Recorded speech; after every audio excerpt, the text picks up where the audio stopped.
चलो कोई बात नहीं। देखो, कल कहाँ तक डिस्कस किया था? हाइड्रोलिक जंप के बारे में डिस्कस कर रहे थे। तो सबसे पहले इस पे क्वेश्चन ट्राई करते हैं। क्या कहना चाह रहा है? A hydraulic jump is formed in a 2 metre wide rectangle channel. ठीक है। जो हॉरिजॉन्टल और फ्रिक्शनलेस है, कोई दिक्कत नहीं है। पोस्ट जंप डेप्थ और पोस्ट जंप वेलोसिटी 0.8 और 1 मीटर पर सेकेंड है। मतलब आपको सब क्रिटिकल कंडीशंस गिवन है। आपसे क्या पूछ रहा है? What is pre jump velocity, मतलब सुपर क्रिटिकल कंडीशन की आपसे वेलोसिटी पूछ रहा है। एक बात तो कंफर्म है कि सुपर क्रिटिकल कंडीशन में जो वेलोसिटी की वैल्यू होगी वो किससे ज्यादा होगी? सब क्रिटिकल कंडीशन में जो वेलोसिटी की वैल्यू है उससे। निकालते हैं, देखो कैसे करना है सॉल्यूशन। कल हम लोगों ने एक एक्सप्रेशन को डिराइव किया था। क्या एक्सप्रेशन था? 2q² over g is equals to y1 + y2 into y1 × y2। कुछ कुछ याद है? गिवन कंडीशन क्या क्या होनी चाहिए? रेक्टेंगुलर सेक्शन होना चाहिए, प्रिज्मेटिक होना चाहिए, हॉरिजॉन्टल होना चाहिए और फ्रिक्शनलेस। तो क्या मैं ये एक्सप्रेशन लगा सकता हूँ? बिल्कुल। ना, मुझे वेलोसिटी निकालनी है। एक बात ध्यान से देखो, सुनो। सेक्शन 1 1 की वेलोसिटी गिवन है, सेक्शन 2 2 पे वेलोसिटी गिवन है सब क्रिटिकल, और 1 1 की वेलोसिटी आपको निकालनी है। ध्यान से सुनो बात। कॉन्टिन्यूटी इक्वेशन क्या बोलती है? Q1 = Q2। और Q1 क्या होता है? V1 × area A1 = V2 × A2। ये लिख सकता हूं। ये फिर से बंद हो गया क्या? चल रहा है ना? चलो ठीक है, ठीक है ना। वेलोसिटी इसको बोल दो सेक्शन 1 1। तो ये मान लो सुपर क्रिटिकल के लिए है। Super critical, super critical section 2 2 हमने कल सुपर क्रिटिकल लिया था, और सब क्रिटिकल हमारा सेक्शन 1 1 है। ठीक है बात। सॉरी, सब क्रिटिकल हमारा सेक्शन 2 2 है ना। इसकी वेलोसिटी मुझे निकालनी है। एरिया क्या लिख सकता हूं मैं? In case of rectangle section area लिख सकता हूं B1 × Y1 is equals to V2। What is area? B2 × Y2। अब मुझे बताओ, क्योंकि मेरा सेक्शन प्रिज्मेटिक है तो B1 किसके बराबर आएगा? B2 के। तो ये तो आप कैंसिल भी कर सकते हो, यहां से कोई फर्क नहीं पड़ता, क्योंकि B1 = B2 है। मुझे कंडीशन दे रखी है सब क्रिटिकल की, मुझे V2 पता है, मुझे Y2 पता है। अगर मुझे वेलोसिटी निकालनी है सुपर क्रिटिकल में, तो बस मैं क्या निकाल दूं? मैं Y1 निकाल दूं। और Y1 और Y2 को रिलेट करने के लिए क्या ये एक्सप्रेशन मेरे पास अवेलेबल है? चेक करो।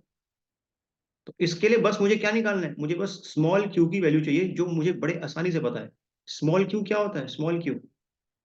Small q is capital Q divide by b। अब मुझे कैपिटल क्यू नहीं पता, लेकिन मुझे कैपिटल क्यू निकाल सकता हूं मैं। कैसे? देखो जरा ध्यान से।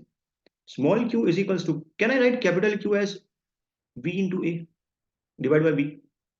ये मैं किसी भी सेक्शन के लिए लिख लूं। जिस सेक्शन के पैरामीटर्स मुझे नोन है मैं उसके लिए लिख लेता हूं। तो small q is equals to, velocity कितना है सेक्शन सब क्रिटिकल पे? वेलोसिटी 1 इंटू विड्थ कितनी है? विड्थ। एरिया को मैं लिखूंगा b इंटू वाई कितना है? 0.8 डिवाइड बाय b। तो स्मॉल q की कितनी वैल्यू निकल के आई मेरे पास में? 0.8 मीटर क्यूब पर सेकेंड पर मीटर। यहां तक पहुंच पाए आप लोग? है ना? बेटा ये समझ में आया कि नहीं आया? क्लियर है ना? ना। तो वैल्यूज पुट करेंगे इस इक्वेशन में, तो 2 × 0.8 का whole square divide by 10 is equals to y1 कितना है हमारे पास में? y1 तो मुझे निकालना ही है, प्लस y2 है 0.8 इंटू y1 अगेन निकालना है, और y2 कितना है? 0.8। तो 0.8 टाइम्स ऑफ y1। मुझे बस इस एक्सप्रेशन की वैल्यू बताओ, कितना आएगा ये? 0.64 इंटू 2। ये आएगा क्या मेरे ख्याल से? 1.28 आ रहा है ये। चेक करना। इज इट 1.28 या 0.128? 1.28 आ रहा है कि 0.128 आ रहा है नमूनो? इज इक्वल्स टू 0.8 y1 का होल स्क्वायर प्लस 0.64 y1। क्या हो गया? 0.64 को 2 से मल्टीप्लाई करोगे तो 1.28 आएगा। सही बात है। तो ये आएगा 0.128। ठीक है। तो वापिस से हमारे पास में y1 में क्या बन गई? एक क्वाड्रेटिक बन गई, तो दो इक्वेशंस आएंगी। तो 0.8 y1 का whole square plus 0.64y1 minus 0.128 is equals to 0। यहाँ से y1 की दो वैल्यू निकल के आएंगी, जरा मुझे दोनों वैल्यू बताओ।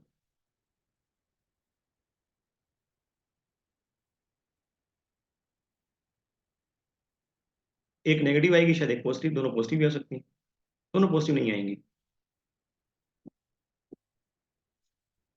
0.165, 0.165 मीटर, और दूसरी कितनी वैल्यू?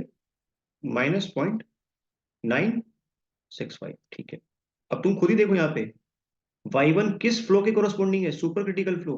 और सुपर क्रिटिकल फ्लो में जो डेप्थ ऑफ फ्लो है वो सब क्रिटिकल फ्लो से कम होती है, देखो कम भी आ रही है। वहां पे 0.8 है, यहाँ पे कितनी है? 0.165। निकालना क्या था अपने को? वेलोसिटी निकालनी थी, निकाल देंगे वेलोसिटी। तो v1 इंटू y1 निकाल के बैठे हम लोग, कितना? 0.165 इज इक्वल्स टू v2 आपको दे रखा कितना? 1 मीटर, और y2 मुझे पता है 0.8। तो यहाँ से v2 की कितनी वैल्यू निकल के आएगी? 0.8 divide by 0.165। How much this value is coming out? 4.84, 4.84 metre पर second. Is it clear to all? Clear है? कुछ भी नहीं है इसके अंदर तो। हाँ यार, तो बेसिकली क्या कर क्या रहे हैं एक्चुअल में? आपसे वो अगर बोलेगा कि हाइड्रोलिक जंप की फॉर्मेशन हो रही है, तो वेलोसिटी पूछ लेगा, डेप्थ पूछ लेगा, या डिस्चार्ज पूछ लेगा। हमें सारी बातें तो पता है ना?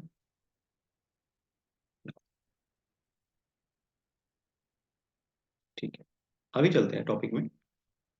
कल मैंने आपको एक चीज बताई थी कि हाइड्रोलिक जंप का फॉर्मेशन हम लोग क्यों करवाते हैं बेसिकली। मैं क्यों चाहता हूं कि हाइड्रोलिक जंप का फॉर्मेशन हो? ताकि एनर्जी में क्या मिले आपको? एनर्जी में लॉस मिले। एनर्जी में लॉस मिलेगा, जितना ज्यादा एनर्जी में लॉस मिलेगा उतना ही डाउन स्ट्रीम पे पानी की वेलोसिटी क्या होगी?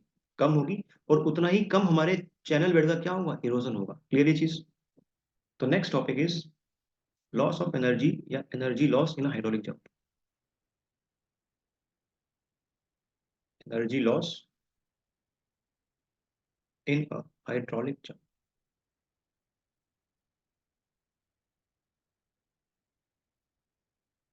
ध्यान से सुनेंगे, कुछ भी नहीं है देखो।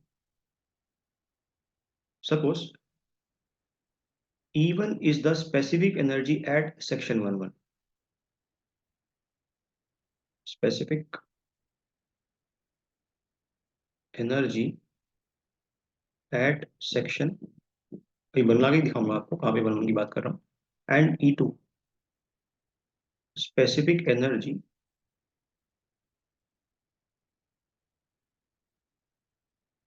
at section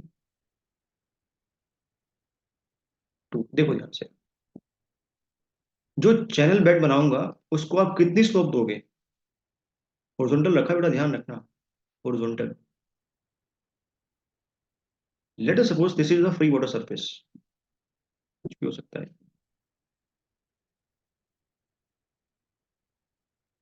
और इन दोनों के बीच में किसका फॉर्मेशन हुआ? हाइड्रोलिक जंप का formation.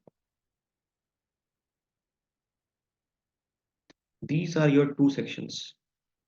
This is section 11 and this is section 22।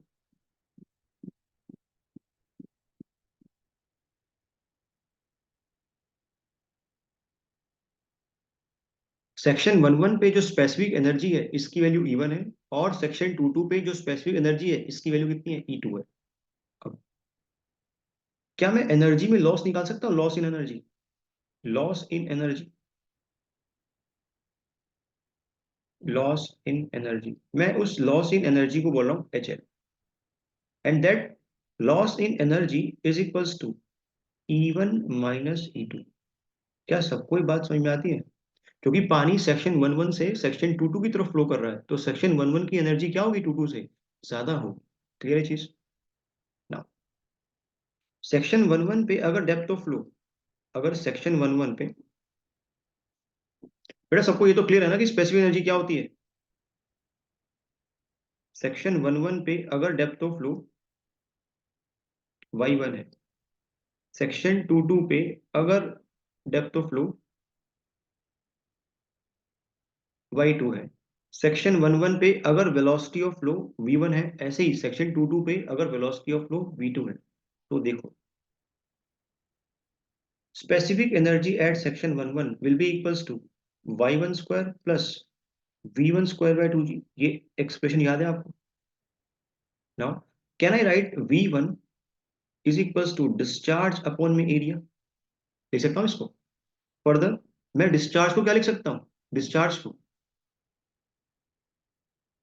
को तो मैं क्यों लिखूंगा, एरिया को मैं लिख सकता हूँ क्या, v इंटू y1। क्लियर?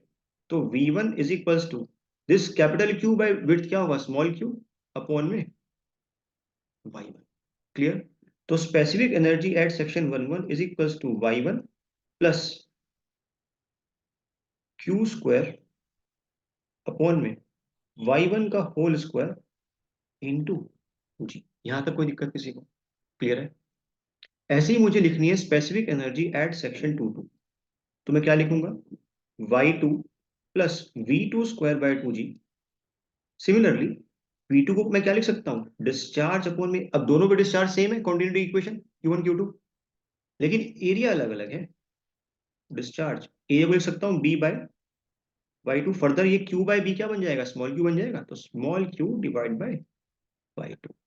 तो यहां से हम लिख सकते हैं E2 को, E2 is equals to y2 plus small q square divide by y2 का whole square into 2g।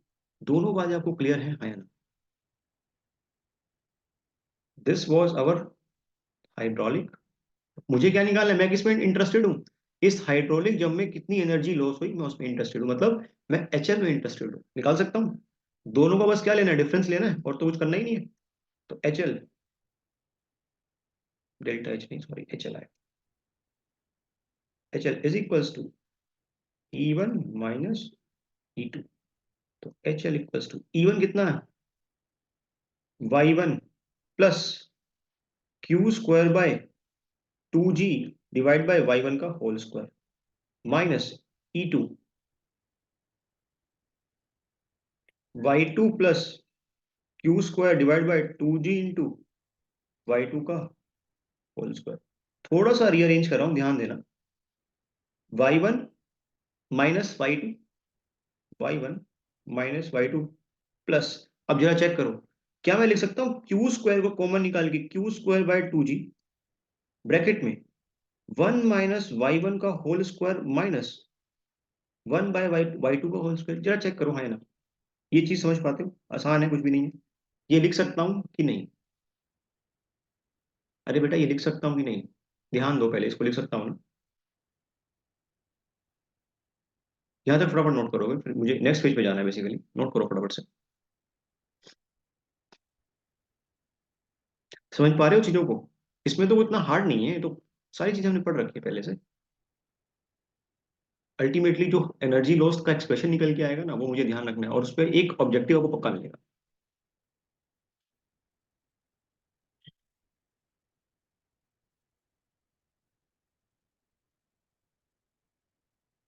Note करो शाबाश फटाफट से।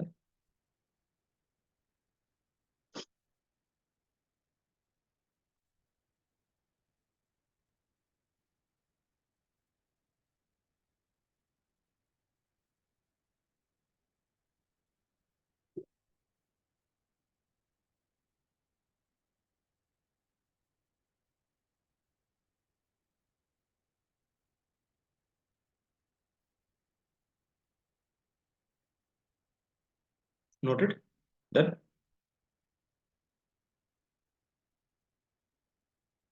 ना, इस वाले एक्सप्रेशन को नेक्स्ट पेज पे लेके जा रहा हूँ।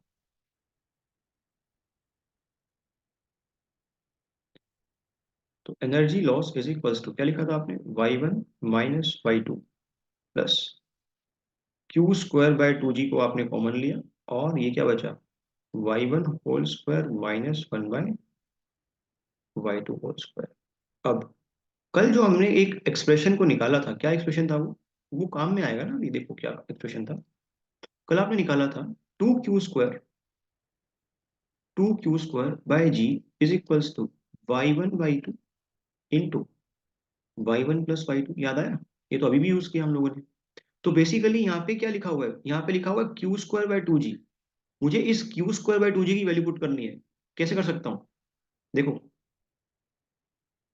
तो क्यू स्क्वायर बाय जी की वैल्यू क्या लिख सकता हूं मैं, y1 y2 y1 plus y2 divide by 2।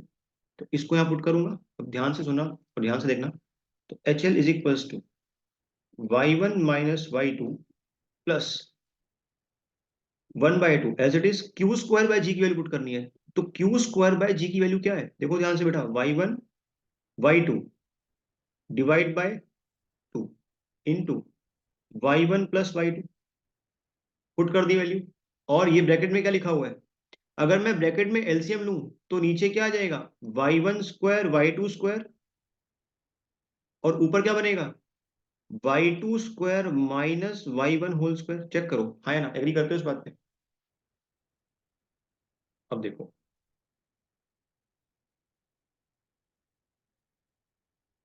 थोड़ा सा इधर लिख लेंगे। H L is equals to y1 minus y2 plus, कुछ कैंसिल आउट हो रहा है यहाँ से, ये तो 1/4 बचेगा।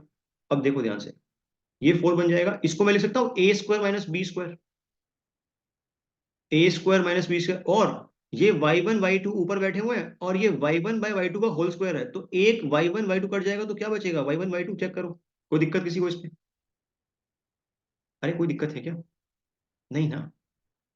तो यहाँ पे हम क्या लिख सकते हैं, 1/4, ये तो नीचे आ गया, y1 प्लस y2,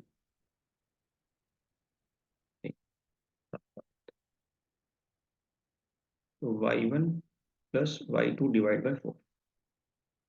अंदर क्या बैठा हुआ है, अंदर बैठा हुआ है y1 square minus y2 square minus y1 square whole divide by y1 into y2, y1 into y2। अब कंप्लीट का एलसीएम लोगे तो क्या लिखोगे, 4 times of y1 y2 into y1 minus y2। थोड़ा पेशेंस रखेंगे, एक रिजल्ट निकल के आएगा। चाहता तो डायरेक्टली लिख सकता था, पर ठीक है, कर लेंगे इसको, तुम्हें पता है चीजें सारी। y2 स्क्वायर माइनस y1, सबको मल्टीप्लाई कर दो, इसको मल्टीप्लाई करोगे तो क्या आएगा, 4 टाइम्स ऑफ, अब यहाँ ध्यान रखना बस, y1 स्क्वायर y2, ठीक लिखा है।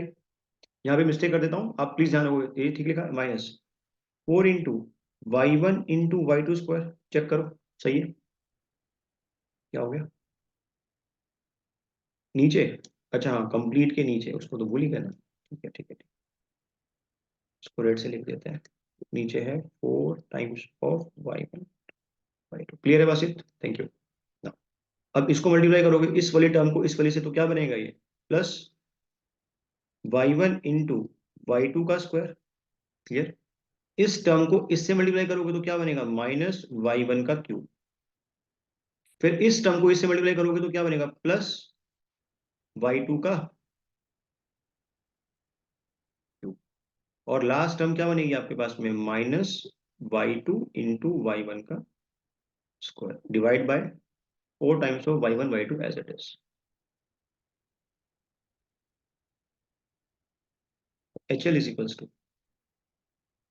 इसको देखो, ये 4 times of y1 square y2 है, और यहाँ पे minus y2 into y1 square है, तो 3 आ जाएगा, 4 में से एक बचा तो 3 रह जाएगा। तो 3 into y1 square into y2। Similarly यहाँ देखो, -4 इंटू y1 इंटू y2 का स्क्वायर, और ये देखो y1 इंटू y2 का स्क्वायर, तो -3 बचेगा इस बार। तो -3 y1 इंटू y2 का होल स्क्वायर। और इसको देखो जरा नीचे, ये क्या लिखा हुआ बच गया जो, माइनस, सॉरी ये देखो, y2 का क्यूब माइनस y1 का क्यूब, और डिवाइड बाय क्या लिखा हुआ है, डिवाइड बाय आपने लिखा हुआ है 4 टाइम्स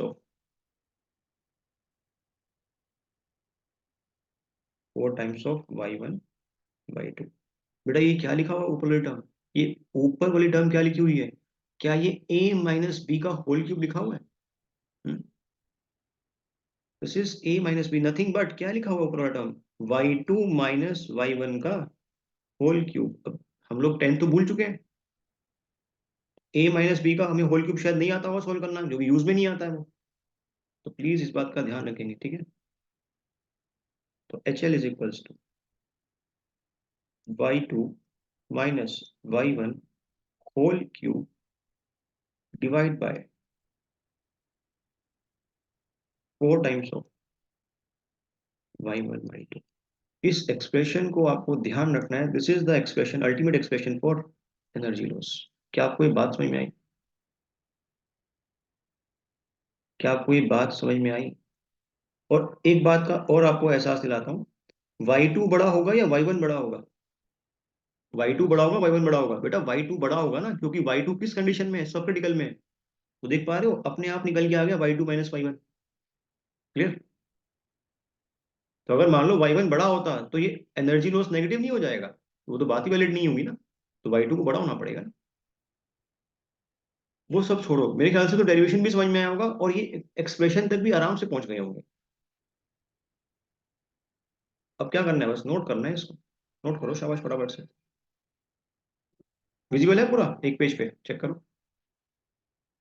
शाबाश, लिखो फटाफट से।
डेरिवेशन ध्यान नहीं रखना, सिर्फ जो फाइनल एक्सप्रेशन है उसको ध्यान रखना है आपको।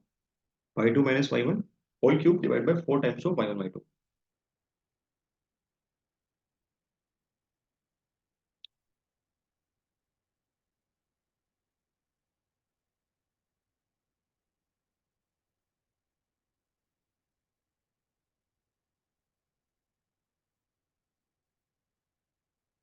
नोटेड?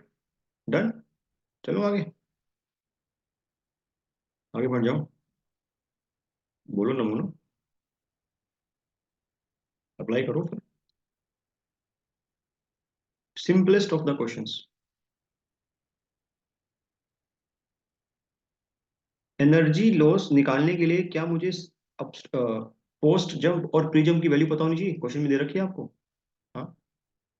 y1 कितना है? अब आपको पता है ना कि जो y1 कंडीशन है वो अकॉर्डिंग टू सब क्रिटिकल सुपर क्रिटिकल है, तो वो छोटा होगा, दैट विल बी 0.4 मीटर। और y2 कितना होगा? 1.4।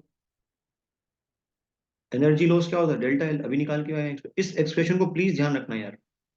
y2 minus y1 whole cube divide by 4 times of y1 y2। Put कर दो वैल्यूज। तो 1.4 माइनस 0.4 का whole cube divide by 4 times of 1.4 into 0.4, क्या निकल के आ रही वैल्यू? 0.446 मीटर। ये क्वेश्चन आप ऐसा मत सोचना कि इसमें बहुत ज्यादा कैलकुलेशन है, कोई कैलकुलेशन नहीं है इसमें, पूछेगा आपसे ये।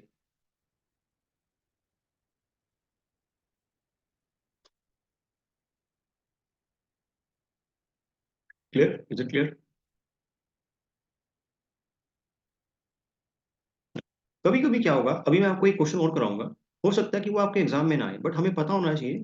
कभी कभी एनर्जी लॉस वो ऐसे ही पूछ सकता है, डायरेक्टली डेप्थ ना देके। तो मुझे डेप्थ भी वो निकलवा सकता है, कैसे चेक करते हैं, देखो। इस क्वेश्चन में रीड करो एक बार। What is the loss of energy due to the formation of hydraulic jump having a pre jump height and velocity? देखो, इस बार उसने क्या किया, आपको जो सुपर क्रिटिकल कंडीशन है उसकी आपको डेप्थ दी है और वेलोसिटी दी है। क्या इस बार दोनों डेप्थ दी है क्या मेरे को? नहीं। तो मुझे सब एनर्जी लॉस को निकालने के लिए पहले क्या करना पड़ेगा? पहले सब क्रिटिकल वाली कंडीशन में डेप्थ जो है उसको निकालना पड़ेगा। देखो कैसे निकालते हैं, सोचो एक बार को। मैंने आपको कल एक एक्सप्रेशन लिखवाया था जिसमें आपके पास एक रेशियो होता है दोनों डेप्थ का। उसमें आप क्या यूज करते हो? फ्राउड नंबर यूज करते हो, फ्राउड नंबर। देखो रिलेशन क्या था, समझो ध्यान से। सॉल्यूशन। हम लोगों ने कल एक एक्सप्रेशन लिखा था, y2 divide by y1।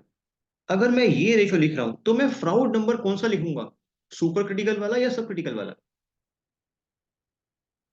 Super वाला। क्यों? क्योंकि y1 किसके कोरस्पॉन्डिंग डेप्थ है, super critical.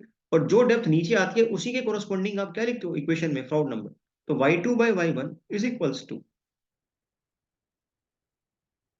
1 plus 8 F R 1 का whole square minus 1 divide by 2। यही एक्सप्रेशन था कल। अब क्या मैं सेक्शन 11 पे जो सुपर क्रिटिकल है वहां पे फ्राउड नंबर निकाल सकता हूँ in case of rectangle section? आसान है। फ्राउड नंबर क्या होता है? Froude number for rectangle section is equals to F R one will be equals to v1 divide by under root G into y1। क्या मुझे अपस्ट्रीम पे, sorry post, sorry pre jump पे velocity रखी है 3 metre, मुझे y1 नहीं पता है, तो मैं आराम से निकालूंगा फ्राउड नंबर।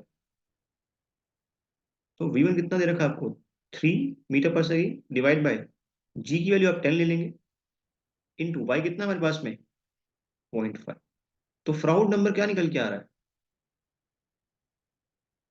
फ्राउड नंबर क्या निकल के आ रहा है, 1.34। अब y2 निकालना है, तो y2 divide by y1 is equals to under root of 1 plus 8। Froude number कितना निकाला आपने, 1.34, इसका whole square minus 1 divide by 2। तो y1 और y2 बाय y1। तो यहां से मुझे इस रेशो की वैल्यू बताओ क्या निकल के आ रही है, ये कंप्लीट रेशो, ये वाला term. I am looking at your chats, कितना निकल के आ रहा है?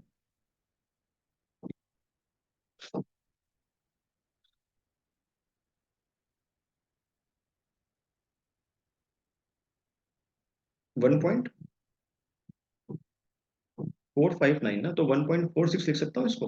1.4 चेक करो, यही है 1.46, बढ़िया। तो फिर यहाँ से y2 क्या निकल के आ गया, y2 निकल के आया 1.46 टाइम्स ऑफ y1। y1 कितना है 0.5, तो ये वाली कितनी निकल के आएगी 0.73। 0.73 मिलियन। सारी बातें सेटिस्फाई हो रही है, y2 बड़ा भी आना चाहिए था क्योंकि सब क्रिटिकल कंडीशन है। हमें y2 थोड़ा पूछा, हमें तो एनर्जी लॉस पूछा है, और एक बार दोनों डेप्थ मेरे पास में आ गई तो निकाल सकता हूँ एनर्जी लॉस। तो HL energy loss is equals to y2 minus y1 whole square, sorry whole cube,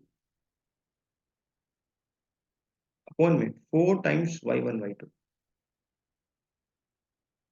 तो 0.73 माइनस वो कितना था 0.5 होल क्यूब, अपॉन में 4 times of 0.73 into 0.5। How much this value is coming out, कितना एनर्जी में loss आ रहा है बेटा?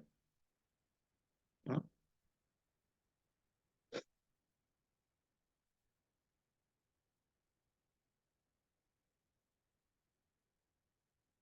0.00, 0.00833।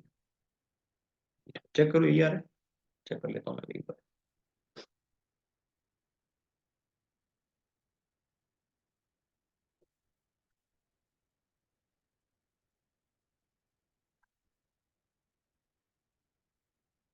सही है, सही आ रहा है। तो कुछ कॉन्फिडेंस आया आपको कि किस टाइप के क्वेश्चन पूछता है वो, एनर्जी लॉस क्या होता है? हाँ, अब तो कोई दिक्कत नहीं है किसी को। नोट तो ऑब्वियस, अगर नोट कर लिया डन लिखो, फिर आगे चलते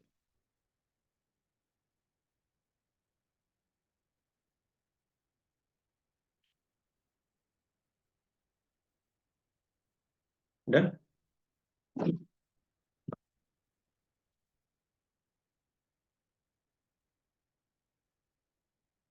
आप मुझे एक बात बताओ, फॉर एग्जाम्पल अभी हम लोगों ने एक टर्म को डिस्कस किया, that is energy loss.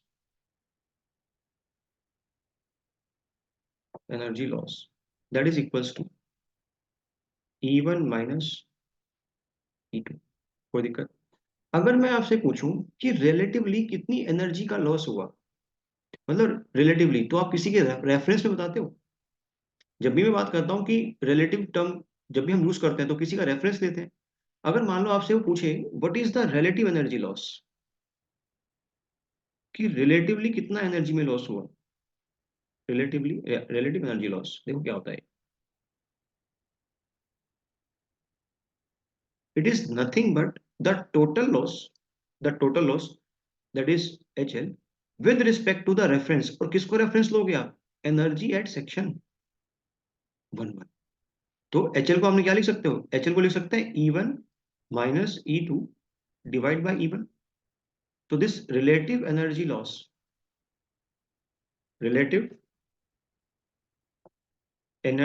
Loss is equals to क्या निकल के आएगा ये? 1 माइनस E2 बाय E1। क्या आपको ये बात समझ में आई बेटा? हाँ। अब आपने बुद्धि लगा के मुझे एक बात बताओ,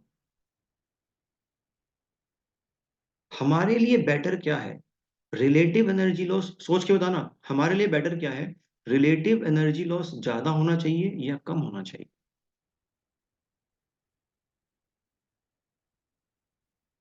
रिलेटिव, अच्छा चलो ये बताओ, एनर्जी लॉस तुम्हारे हिसाब से क्या, तुम क्या चाहते हो कि एनर्जी में लॉस क्या आए? ज्यादा निकल के आए? अगर एनर्जी में लॉस ज्यादा निकल के आएगा तो तुम लोग ये चाहते हो ना कि जो डेल्टा HL है इसकी वैल्यू ज्यादा होनी चाहिए। तो सीधी सी बात है, अगर डेल्टा HL तुम ज्यादा चाहते हो, दैट मीन्स तुम क्या चाहते हो कि रिलेटिव एनर्जी लॉस क्या निकल के आना चाहिए? ज्यादा। वही तो बेसिक कंसेप्ट तो वही है ना, कि मैं तो क्या चाहता हूँ कि ज्यादा से ज्यादा एनर्जी में लॉस हो। ठीक है। अब अगर तुम ये चाहते हो कि ज्यादा से ज्यादा एनर्जी में लॉस हो, तो इसको मैक्सिमम होने के लिए इस टर्म को क्या होना पड़ेगा? कम। बस ये क्वेश्चन है, और तो क्या है? समझ पा रहे हो चीजों को? हाँ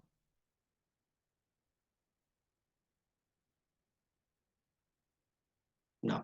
अब हमने, सुनो बात ध्यान से, हमने हाइड्रोलिक जंप्स को डिफाइन किया हुआ है कि किसके किसके बेसिस पे? उसके रिलेटिव एनर्जी लॉस के बेसिस पे। एक बात बताओ, जितना ज्यादा एनर्जी लॉस होगा, क्या मैं बोल सकता हूँ उतनी ही स्ट्रॉन्ग जंप होगी, उतनी बेटर जंप होगी? बात समझ में आई? सुनो बात ध्यान से।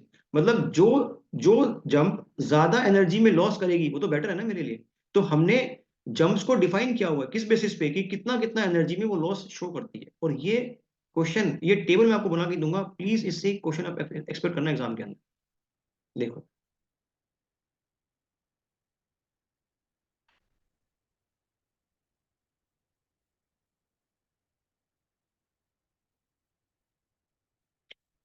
Next topic is classification of jumps.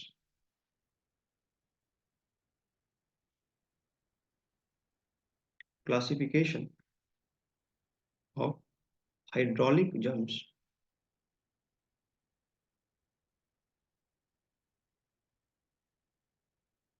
on the basis of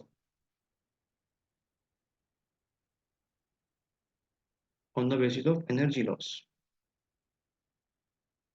on the basis of energy loss। और तुम क्लासिफिकेशन इसके फ्राउड नंबर के बेसिस भी कर सकते हो। And and on Froude number, and on the basis of Froude number.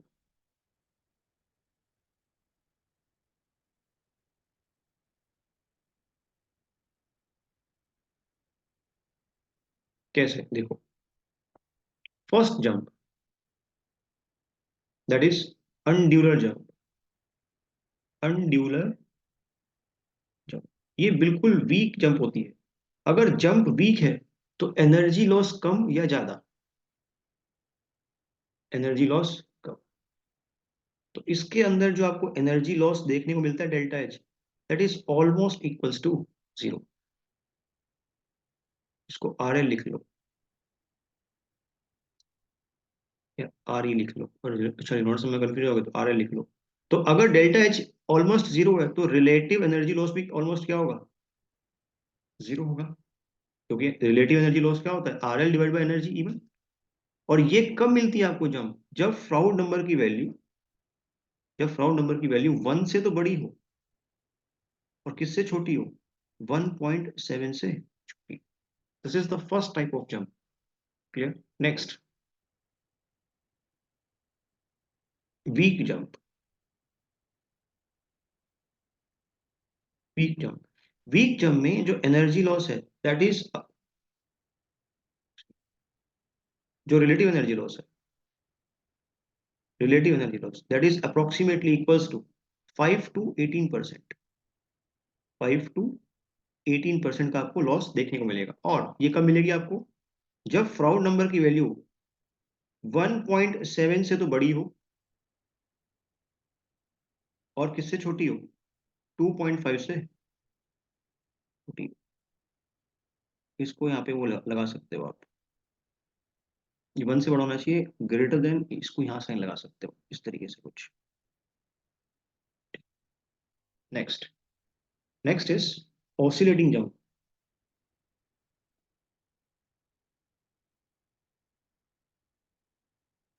इस jump में जो रिलेटिव एनर्जी लॉस आपको मिलता है that is 18 to 45%।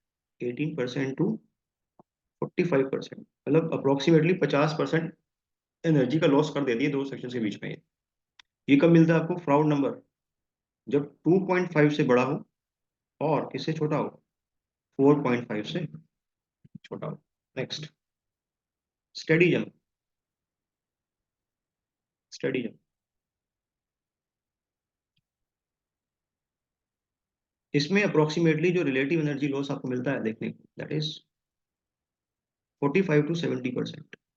45 to 70%। And इसके लिए फ्राउड नंबर की कंडीशन क्या है? 4.5 से बड़ा लेकिन 9 से छोटा। सही है। और last is strong jump. Strong, देखो स्ट्रॉन्ग जंप मतलब एनर्जी लॉस भर भर के होगा इसमें। तो रिलेटिव एनर्जी लॉस जो आपको देखने को मिलता है दैट इज ग्रेटर देन 70%। और ये कब मिलती है आपको? जब फ्राउड नंबर की वैल्यू ग्रेटर देन 9। देखो अपने एक्सपीरियंस से बता रहा हूँ, जितने एग्जाम आज तक दिए हैं, एक सिंगल एग्जाम नहीं है जिसमें यहाँ इस टेबल से क्वेश्चन आया। ओसीएफ से 4 से 5 सवाल आपको मिलेंगे देखने को, एक क्वेश्चन आपको डेफिनेटली इस टेबल से देखने को मिलेगा।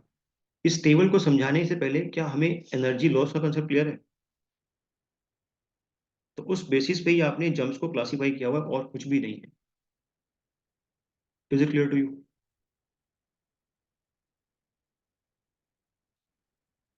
क्लियर है? बताओ।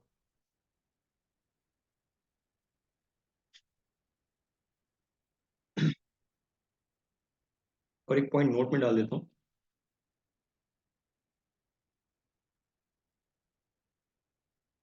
Height of the jump.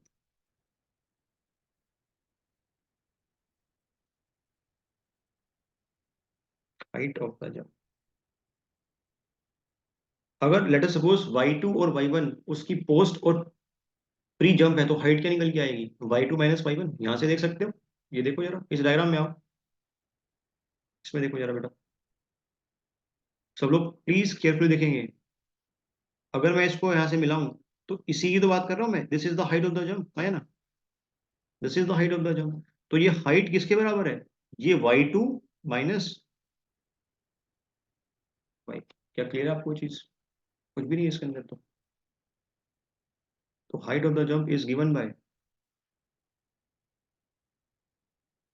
y2 minus y1, where y2 post jump depth, post jump depth of flow, and y1 pre jump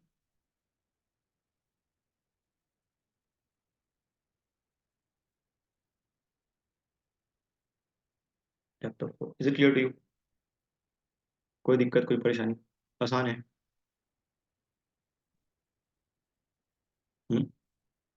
clear? Note करो, डन लिखो जब नोट कर लिया होता।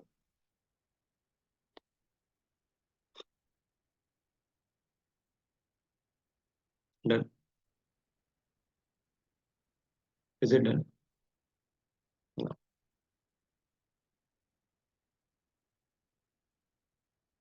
Last topic that is search. Chapter 1 में हमने search के बारे में डिस्कस किया था। हाँ, क्या हमने चैप्टर 1 में सर्च के बारे में डिस्कस किया था थोड़ा बहुत, हाँ या ना? सर्च कैसा फ्लो है? यूनिफॉर्म फ्लो है या नॉन यूनिफॉर्म फ्लो है?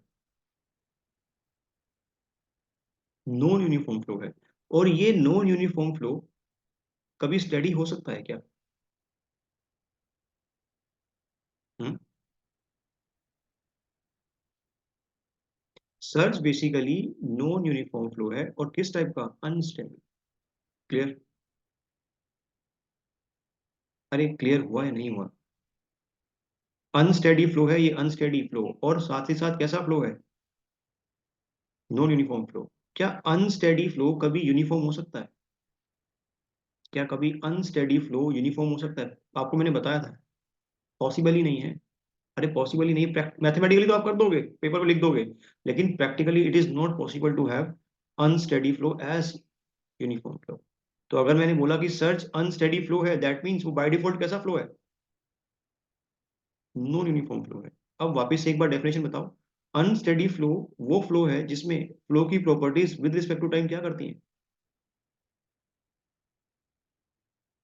चेंज करती हैं टाइम के साथ में। और नॉन यूनिफॉर्म तो पता ही है, जिसमें फ्लो की properties with respect to space क्या करती हैं? वो भी चेंज करती हैं। तो लिखेंगे इसमें बस।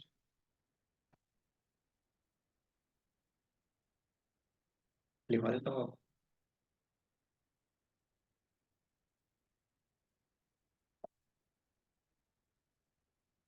मेरी वॉइस तो नहीं ब्रेक हुई? हरी ना वॉइस, ठीक है।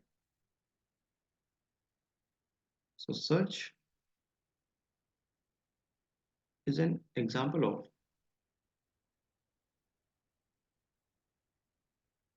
Is an example of unsteady, unsteady non uniform flow.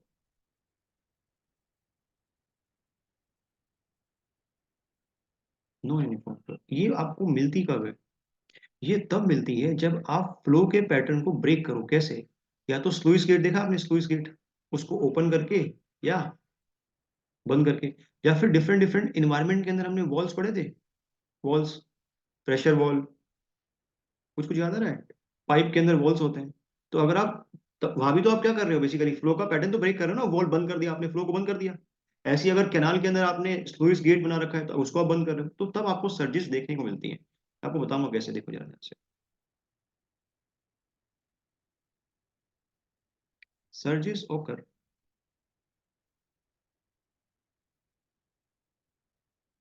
सर्जिस occur under,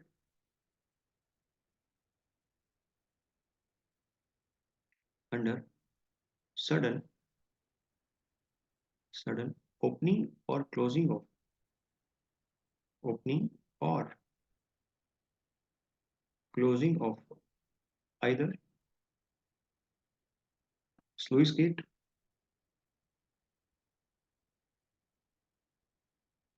sluice gate और वॉल्स, और वॉल्स देखो कैसे बनती है, सुनो। छोटा सा टॉपिक है, ध्यान से सुनोगे आराम से बन जाएगा।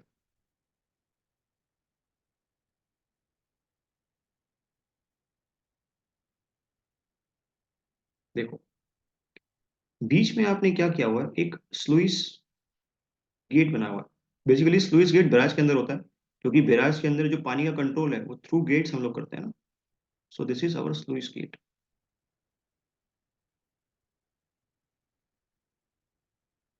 This is sluice gate.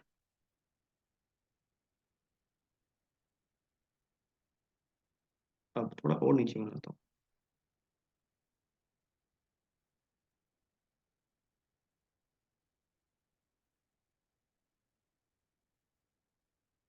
Sluice gate gate के अपस्ट्रीम पे मान लो कंडीशन कुछ ऐसी है, और डाउन स्ट्रीम पे कंडीशन कुछ ऐसी। This is the upstream of sluice gate, and this is the downstream of sluice gate. Upstream, this is downstream. अभी स्लुइस गेट जिस पोजीशन पे है उसी पोजीशन पे आपने कोई छेड़छाड़ नहीं की, समझ रहे हो आप? बात स्टेबल कंडीशन है। तो इस कंडीशन में आपको जो डेप्थ ऑफ फ्लो मिल रहा है अपस्ट्रीम पे, let us suppose that depth of flow is y1, और डाउनस्ट्रीम पे जो आपको डेप्थ ऑफ फ्लो मिल रहा है that is y2, that is y2। अब मेरी बात को ध्यान से सुनो, अगर मैंने अब डिस्टरबेंस कॉज की, कैसे? अगर मैं सडनली स्लूइस, पानी फ्लो कर रहा है, छेड़छाड़ करने से पहले पानी आराम से फ्लो कर रहा है, उसमें कोई दिक्कत नहीं है। अब मैंने क्या किया, मैंने फटाक से स्लूइस गेट को क्या कर दिया, स्लूइस गेट को बंद कर दिया, मतलब ये गेट नीचे आ गया,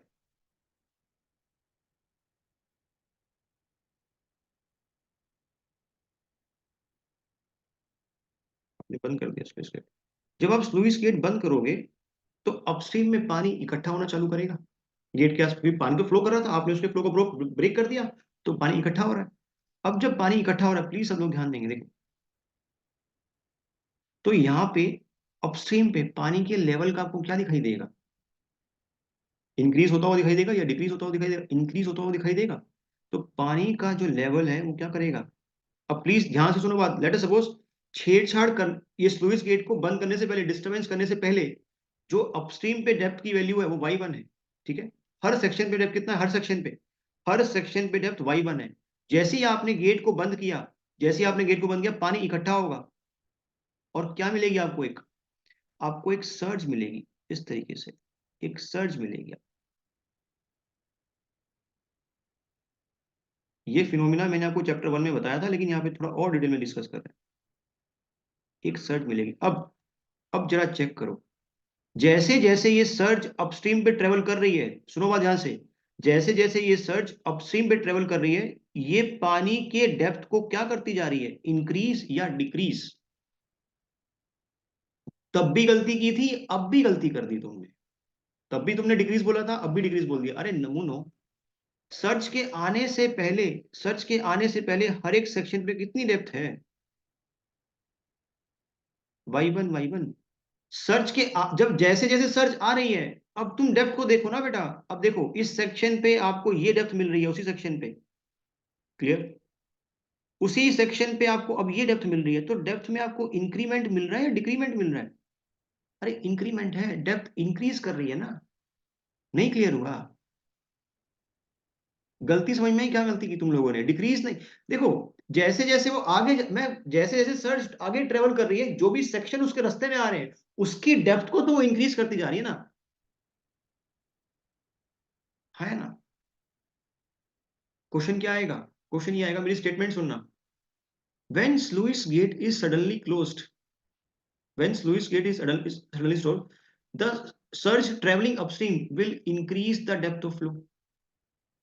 The surge traveling upstream will increase the depth of flow. ये स्टेटमेंट ट्रू है या फॉल्स है? तो वो सर्ज जो ट्रेवल करते वक्त पानी की डेप्थ को इंक्रीज करे, उसको बोलते हैं पॉजिटिव सर्ज। क्या मैंने बोला? वो सर्ज जो ट्रेवल करते हुए पानी की डेप्थ को क्या करे, इंक्रीज करे, उसको बोलते हैं पॉजिटिव सर्ज। उल्टा, वो सर्ज जो पानी की डेप्थ को डिक्रीज करे ट्रेवल करते हुए, उसको क्या बोलेंगे, नेगेटिव सर्ज। अब जरा ध्यान से सुनो, देखो, डाउनस्ट्रीम पे बात करें, अगर डाउनस्ट्रीम पे कोई भी डिस्टरबेंस करने से पहले हर एक सेक्शन पे कितनी डेप्थ है, y2। जैसे ही तुमने ये गेट बंद कर दिया, ये पानी रुक गया ना, तो पानी कमी हो गई। अब देखो ध्यान से बात देखो, ये डेप्थ यहाँ पे मिलेगी आपको, जैसे जैसे दूर जाओगे तो ऐसा कुछ मिलेगा फिनोमिना।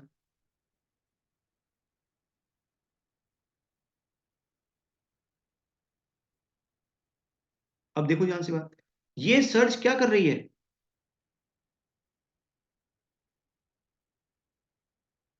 ये सर्च डाउनस्ट्रीम में ट्रेवल कर रही है। जैसे ही सर्च डाउनस्ट्रीम में ट्रेवल कर रही है, पानी की डेप्थ क्या होती जा रही है हर सेक्शन पे? अब इंक्रीज मत बोल देना, डिक्रीज होती जा रही है बेटा, डिक्रीज करती जा रही है ये। देखो कैसे डिक्रीज करती जा रही है, पहले डिस्टरबेंस से पहले सेक्शन डाउनस्ट्रीम पे कितनी डेप्थ थी, हर सेक्शन पे, हर सेक्शन पे डेप्थ कितनी थी, y2 y2 y2 y2 y2। अब हर सेक्शन पे क्या डेप्थ की वैल्यू y2 से कम है, जरा चेक करो।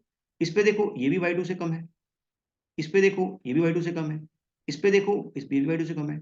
तो ऐसी सर्च जो ट्रेवल करते हुए पानी की डेप्थ को डिक्रीज करती जाए, क्या बोलेंगे इसको, नेगेटिव सर्च बोलेंगे।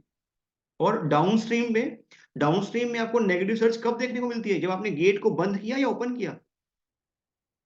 जब बंद किया गेट को। क्लियर ये चीज? सभी को ये बात क्लियर है? अब ध्यान से देखो, नेक्स्ट केस लिखवाऊंगा आपको, बातें पहले समझ लो।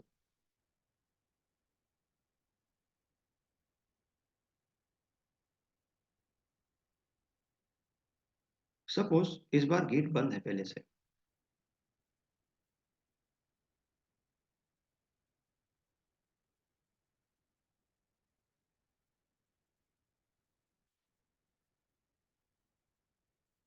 थोड़ा बहुत खुला है नीचे से ताकि थोड़ा बहुत फ्लो पॉसिबल हो। दिस इज द कंडीशन जो आपने डेवलप कर रखी है गेट बंद करके।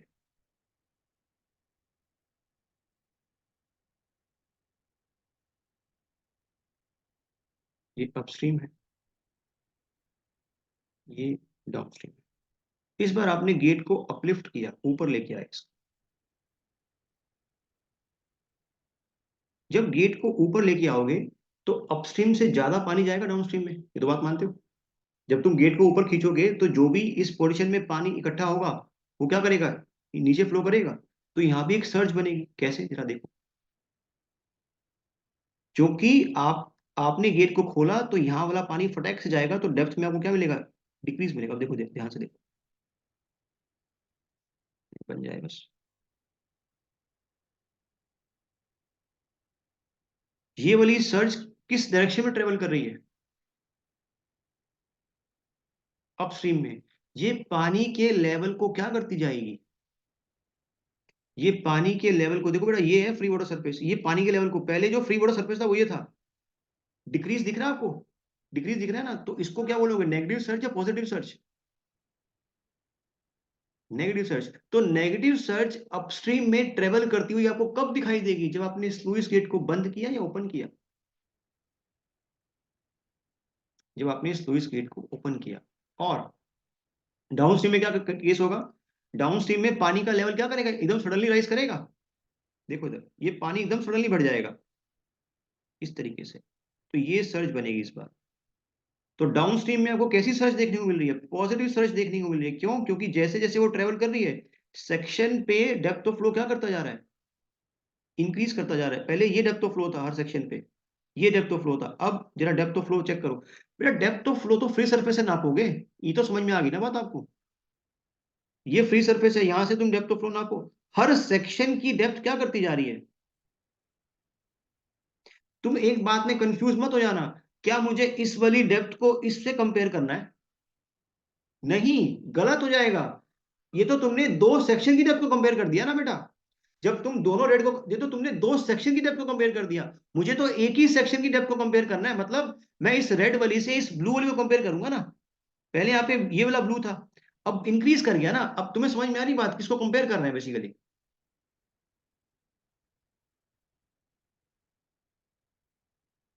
क्लियर? अरे आपको समझ में आई बात है ना? तो डायग्राम में यहाँ पे लिख लेंगे, पहले तो उसको लिखवा भी दूंगा इस केस में। चलो मैं लिखवा देता हूँ, कोई नहीं, कोई दिक्कत नहीं है। This is downstream। ये आपके पास सर्च।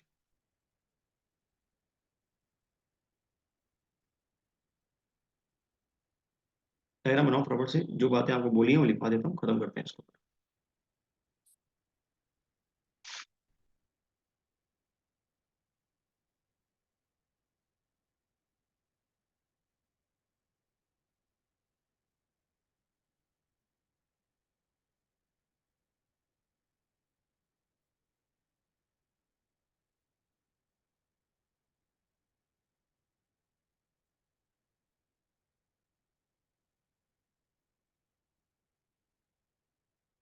कोई कंफ्यूजन है इसमें आपको, या पूरा ही कंफ्यूज हो गए?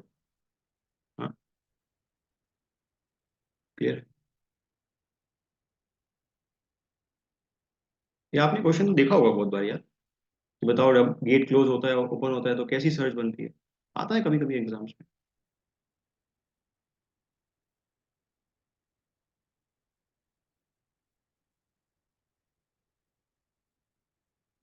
यहाँ बस ये मेंशन कर लोगे, व्हेन गेट इज क्लोज्ड। ये कंडीशन आपने कौन सी बनाई है, when sluice gate is closed.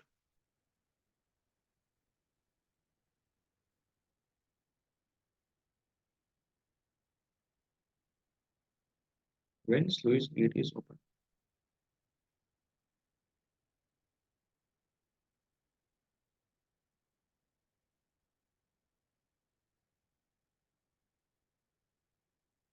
है ना, बन गया? बताओ।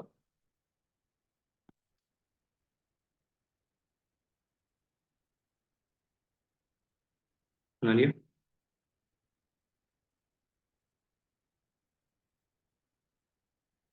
क्या लिखेंगे? First point, search search increasing while flowing, search while traveling, search while traveling, search while traveling. If increases the depth of flow, the depth of flow is termed as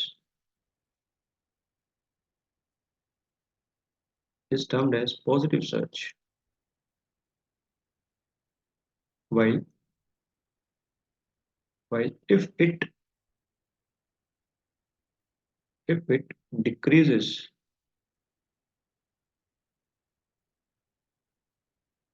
the depth of flow,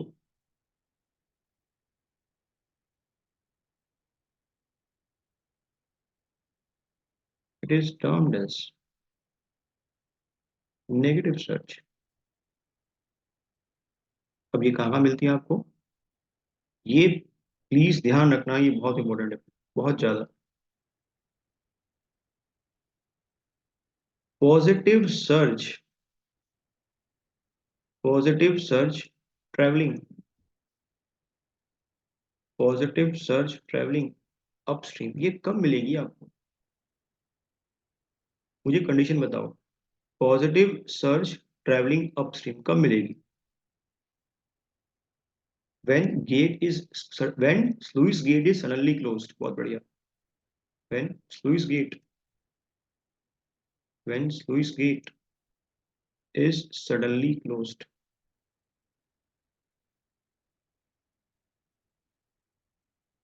next,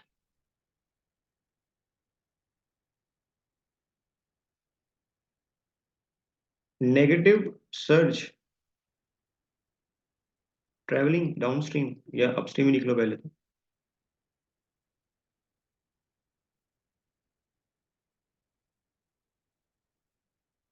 कब मिलेगी आपको ये? when sluice gate is suddenly open, when sluice gate is suddenly open।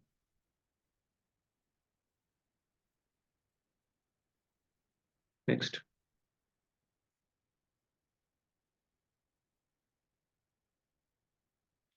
positive surge traveling downstream,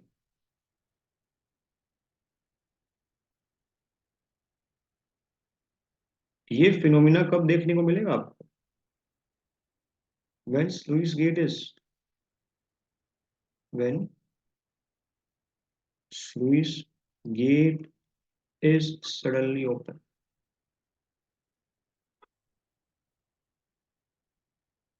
and last but not the least, that is negative surge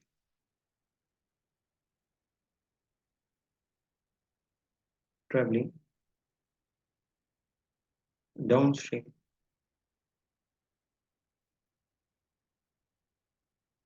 when sluice gate is suddenly closed।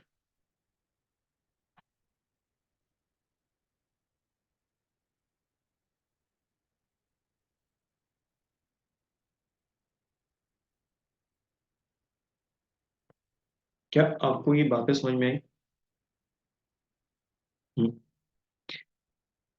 Now that completes your OCF. जितना मैंने आपको पढ़ाया, अगर आप उतना भी कर जाओगे तो आपका क्वेश्चन नहीं रुकेगा एग्जाम में। बात समझ में आई?